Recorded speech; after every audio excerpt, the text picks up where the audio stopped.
All right, guys, it's a video that I've been wanting to do for a while now, but I've put it on the back burner and decided not to do it because civet is an acquired taste. It's either a love it or hate it. I like civet in fragrances, but I've mentioned in videos that I like the OG civet, not the synthetic variety, but I don't like to be inhumane.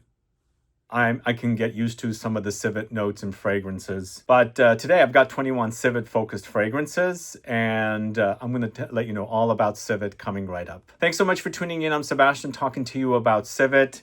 As I said, I had this on the back burner. I've been wanting to do this video, but now I also have a client coming in.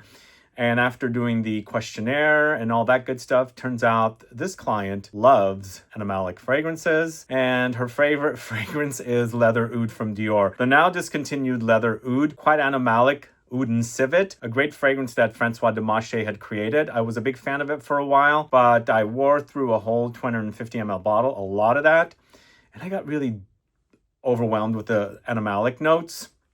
So sadly, I don't have that fragrance here because it is discontinued. But I've got a great collection of 21 fragrances focused on civet. And again, I think I was reading online that civet, I think Chanel used it in Chanel number 5. And I guess towards the latter part of the 90s, they kind of changed and started using a synthetic variety, most likely Civetone. And so I think that was pretty much the start of when people started stopping using the actual civet, the animal. It's like this very interesting cat-looking like animal that's also used to create that special coffee, which I'm not remembering the name off the top of my head, but I guess the coffee beans are pooped out by this animal and they're roasted and consumed, which is the same exact animal that they create the animalic note of civet. So all of the fragrances in today's video are synthetic civet. We're not using the real thing, at least to my knowledge, they are. And I like civet in fragrances, but when a perfumer overdoses the synthetic variety, I think it turns out to be just overwhelming. And I do prefer the natural civet because I know a lot of vintage fragrances that use the natural variety. And compared to the synthetic variety, it smells night and day better.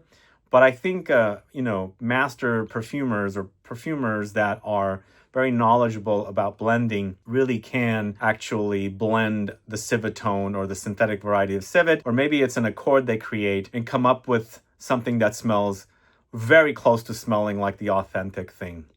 So anyway, as I said, I've got 21 fragrances here today in this video, but I do want to let you guys know we are dropping a new kit very soon.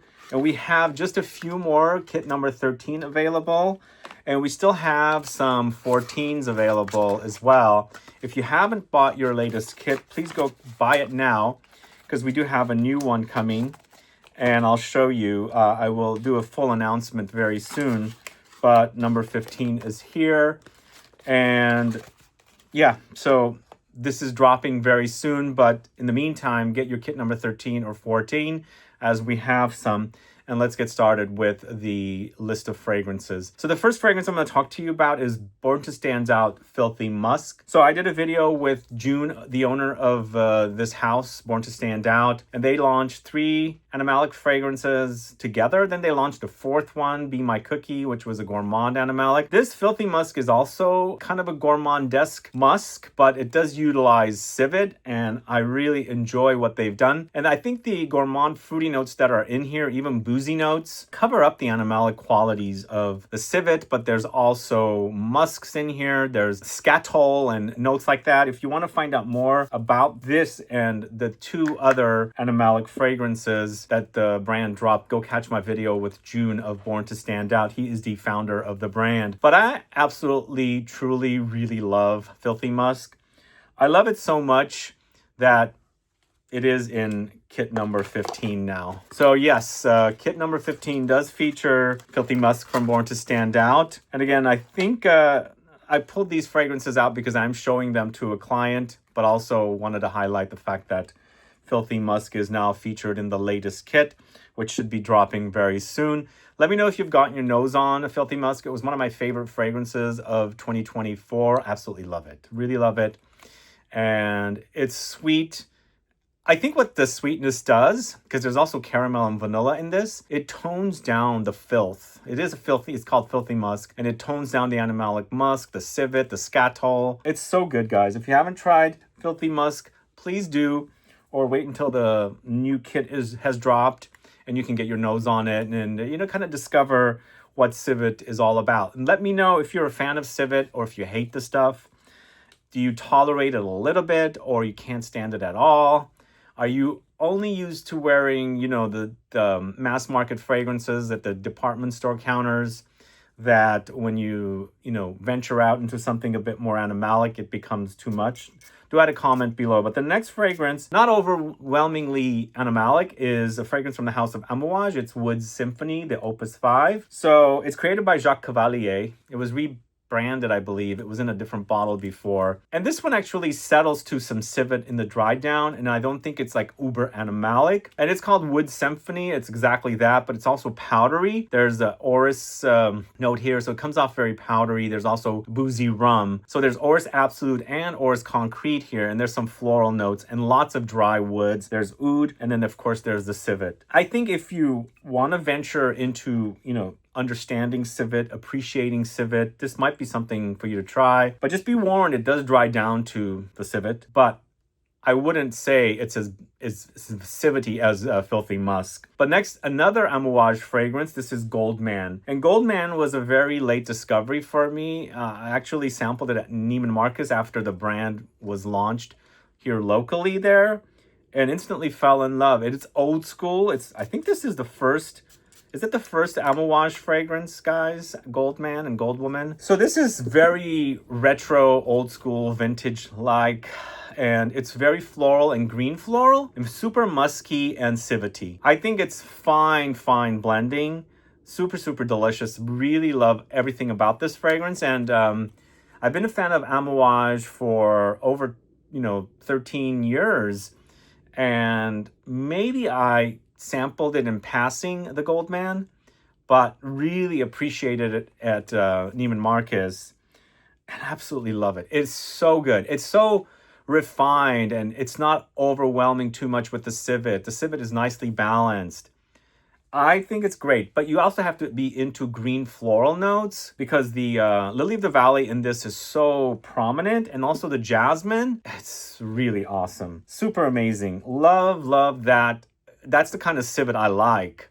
I like it in certain quantities, not overdosed, like overwhelming. Next, going to the house of Le Labo. This is Musk 25. This is a pre-Estee Lauder bottle. I bought it before the brand, switched over to Estee Lauder. And once again, this is synthetic. They actually claim that on their website. Some brands do not mention it's synthetic, but most likely all of them should be using synthetic. But this musk is my favorite. This fragrance is my favorite city exclusive. I think it is. It's the LA city exclusive, and musks, aldehydes, vetiver, ambergris, and civet together. It's super sexy. Awesome stuff. I think this one is a bit more animalistic versus the Filthy Musk. But Filthy Musk does come off like there's a lot of animalics, but there's also a lot of sweeter gourmand notes that are balancing it out. So it turns out that Musk 25 comes off a bit more animalic to me. But just like a lot of Le Labo fragrances, it's kind of thin. So sometimes you don't need too much of animalic notes. And that is amazing. If you haven't tried that, please catch it. Go catch it. Find it. I don't know the current formulation under Estee Lauder, but that, like I said, is pre-Estee Lauder. And I absolutely love it. It's divine. All right, so next we've got a fragrance from the house of Nichane. This is AFRIKA-OLIFANT. This one right here. Are you familiar with this one? Let me know. This is definitely an animalic fragrance. And to me, it kind of reminds me a little bit of Kuro style fragrances. And it also kind of reminds me a little bit of Etat Libre d'Orange's Rien Intense Incense, which I looked up the notes for that, made sure it didn't feature civet because I would have featured it here. To me, Rien Intense Incense is a bit also Kuros-like, which I have coming up in a little bit. And this one also, but this one is so strong with the leather and the frankincense like resinous notes, but those notes create a bit of a cooler effect, like a fresher effect, even though they're like really intense notes, heavy resinous notes, but it creates a coldness, and it's eventually warmed up with a little bit of castoreum. There's civet here as well, and a lot of molecular musky notes, and of course, you know, all the animalic notes that they've thrown in here. So it's basically a fusion of resins and ambergris, you know, ambery notes and animalic notes and musky notes. And this one, yeah, it does remind me a little bit of État Libre d'Orange's Rien Intense Incense, and also kind of similarities to, like, lighter similarities to Kouros. But also it gets quite animalic on skin because it's a lot of animalics there. But I think it's a nice job. They did a great job on it. But you have to be in that kind of mood to appreciate that fragrance. But moving on to the house of Serge Lutens, this is Musk Kubla Khan, or Musk's Kubla Khan. There's a love-hate thing going on with this one. A lot more love than hate, but sometimes the animalics in this fragrance is overwhelming, and it's dirty. It's quite dirty here. It's civet, musk, ambrette, amber, labdanum, rose, caraway, patchouli, vanilla. So the caraway acts like cumin. So if you don't like cumin, it acts like sweat. Sweat with a lot of those animalic notes, including the civet. This could be a bit challenging for people. It's super intense, but see, today I'm smelling it. It smells so good. Like, this is what happens. I think it depends on the temperature. When it's really hot, this stuff becomes really overwhelming. It's a bit cool here, and I like the, you know, what I'm smelling. Certain notes don't shine as much, and I think the animalic notes don't come out as much. But for me, when it's warmer outside, this is definitely not one I should wear, because the civet and the musks and the, you know, all the animalic notes really overwhelm, including the cumin as well, or the caraway note, and it just becomes just way too strong and too overwhelming. But on the cooler months, it warms up a little bit. It becomes animalic a little bit. It becomes sweaty. It's a fine fragrance. So this is Musk's Kubla Khan. Awesome fragrance from the house of Serge Lutens. Let me know if you're a fan of that. Then we have YSL's Kouros. I mentioned this one. So I don't think the current formulation, well, I don't think any of these fragrances features the real civet.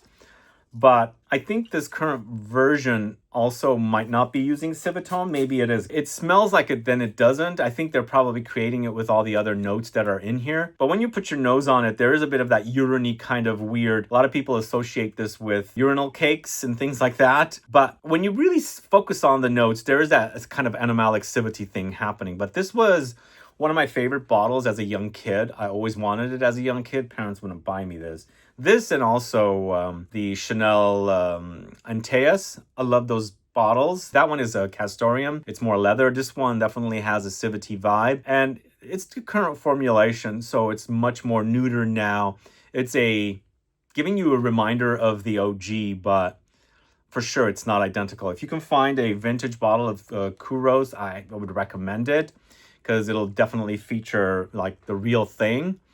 But if you like the idea of, you know, trying to recognize your nose with civet and, you know, powerhouse fragrances from the 80s and, you know, the era when they were using a lot more animalics, then definitely Kouros is one for you to try. But moving on to the House of Liquid Imaginaire, this is Peau de Bête. This is a discontinued fragrance, but I do see it online selling, so get yourself a bottle ASAP, because a couple years ago, I was at Javoy, and the associate said, this is discontinued. We only have a few bottles, because I was going through and smelling things, and I'd never smelled that, and I love it. It's so yummy. But it is really animalic. It's full of civet and castoreum. There's also cumin, juniper, styrax, and cypriol. Oh man, it's a animal bomb. An animal explosion. No, but it's got not only the sweaty vibes, but that kind of fecally, urine-y kind of thing happening with the civet, leathery with the castoreum, and smoky. It's quite smoky. So I think they were trying to recreate something leathery animalic, because they have the juniper, they have the styrax and cypriol giving us these kind of smoky, woody characteristics, along with the animalics of the civet, castoreum, and the cumin. It's a wonderful offering if you haven't tried it. So that's Peau de Bête from Liquid Imaginaire. All right, and then this next fragrance from the house of Parfum d'Empire, it's Musk Tonkin. A little bit goes a long way with this one as well. It's chock full of civet with musk, and there's a lot of aldehydes here as well. And if you've got jasmine, musk, tonka, leather, ambergris. You know, when I first smelled this, I was a bit turned off. Yeah, sometimes, I mean, I don't react very positively to fragrances, but this one grew on me so much. I'm addicted to the way it smells, but a little goes a long way for sure.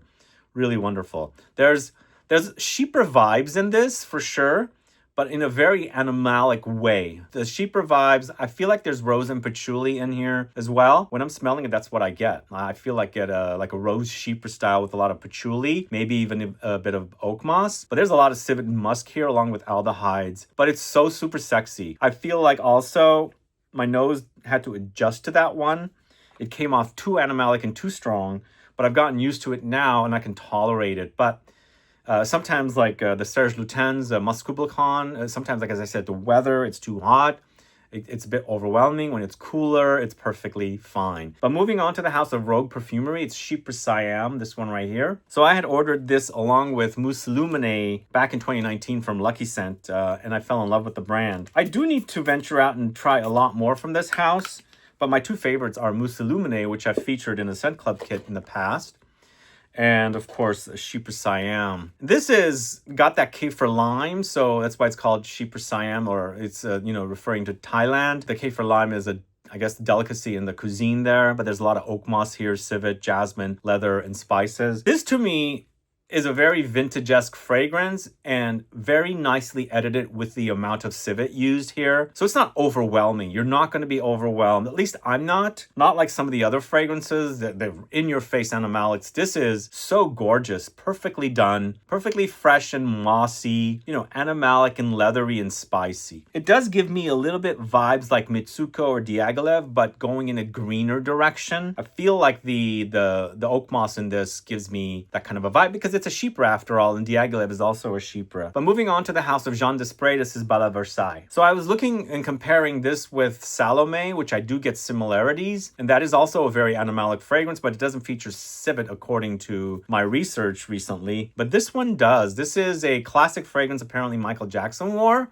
I don't know how true this is, but it's civet with resins. There's tolu, there's amber, benzoin, vanilla, leather, and musks. And yeah, it's very ambery and resinous and balsamic because it has the resins, the ambery touches, and the balsamic notes, and lots of civet. And it's a perfect blend. I don't think this is, what I should say is it's not as good as what it used to be at one time because this is a current formulation.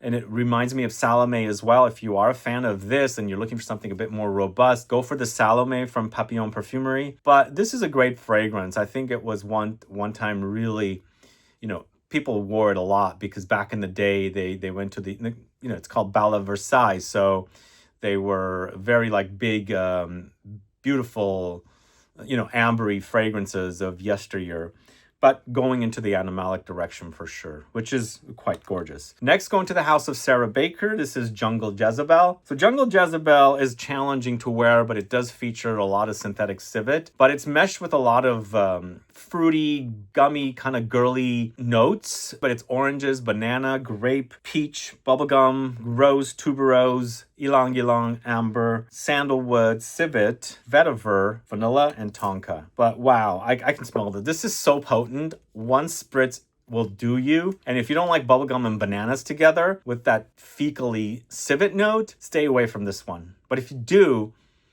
I think it definitely is something you should try. It's very, very fun and playful, but gets daring and, challenging. But yeah, that's Jungle Jezebel from the house of Sarah Baker. And speaking of Diaghilev, we do have that here. It's Raja Parfums Diaghilev. Now this one actually also, it's not super potent with the civet.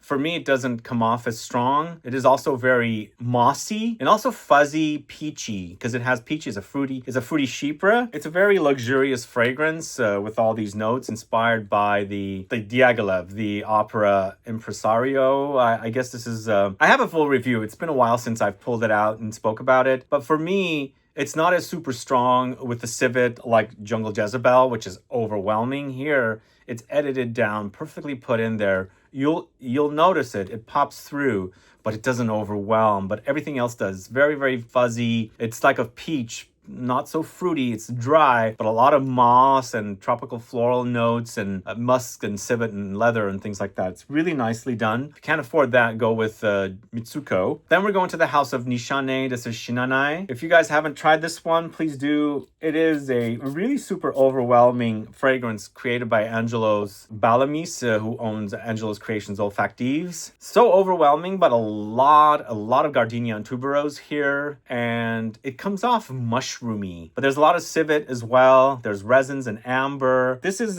from the Nishane Experimental Collection, and yeah, it's overwhelming. It's a lot of white flowers meshed with, it's got that weird mushroomy effect.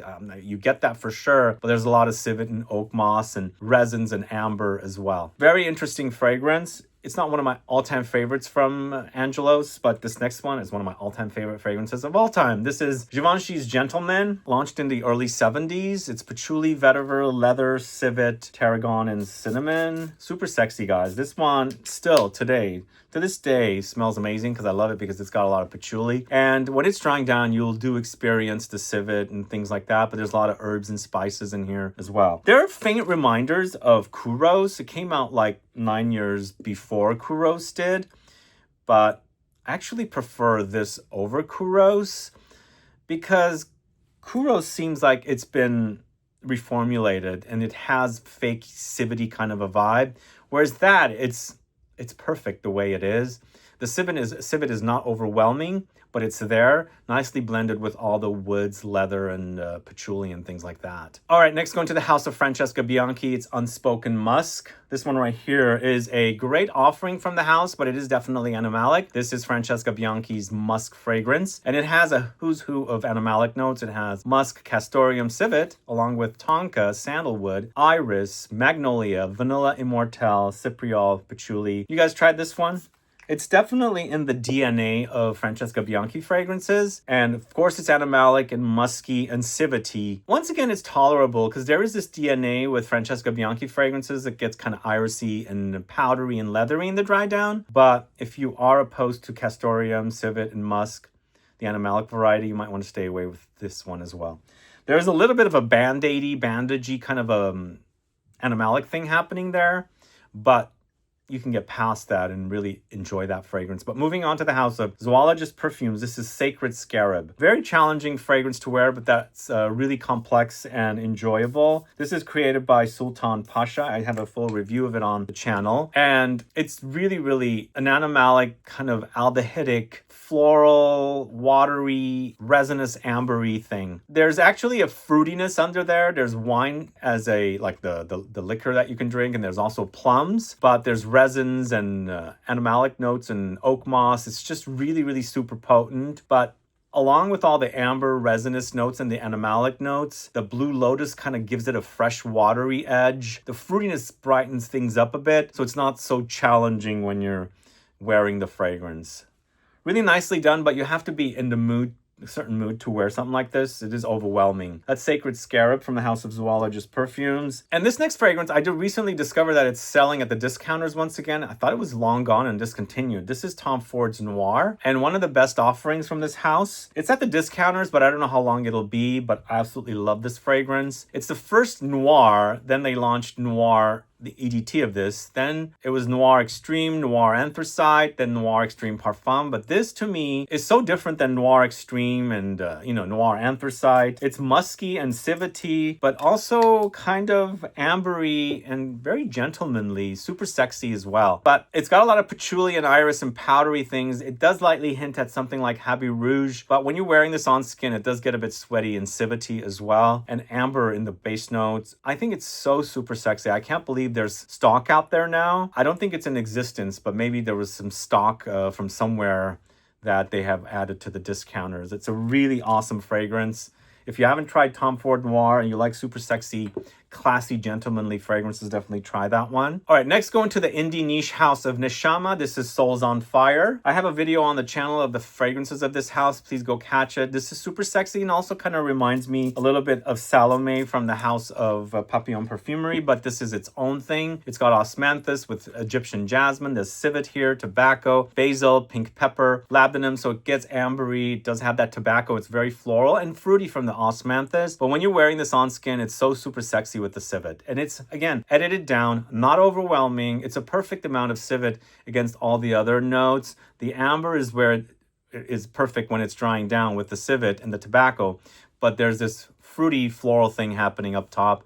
Really nicely done. This is definitely my favorite from the House of Neshama. Soul's on Fire. Then we're going to the House of Malbram. This is Shameless Seducer, another fragrance that features not only civet, but also cumin. And this house doesn't get spoken about too much, but it has cumin, musks, aldehydes, iris, ambrette, mimosa, civet, and citruses. So it does have a bit of a vintage vibe with the aldehydes, and it's also animalic in the dry down with the musk and the civet. But there's a brightness about it. The iris, the ambrette creates muskiness, the powderiness from mimosa. So it's a very powdery, musky fragrance with that muskiness and the animalic qualities from the civet. Really nicely done here with this. This is one of my favorites from the house.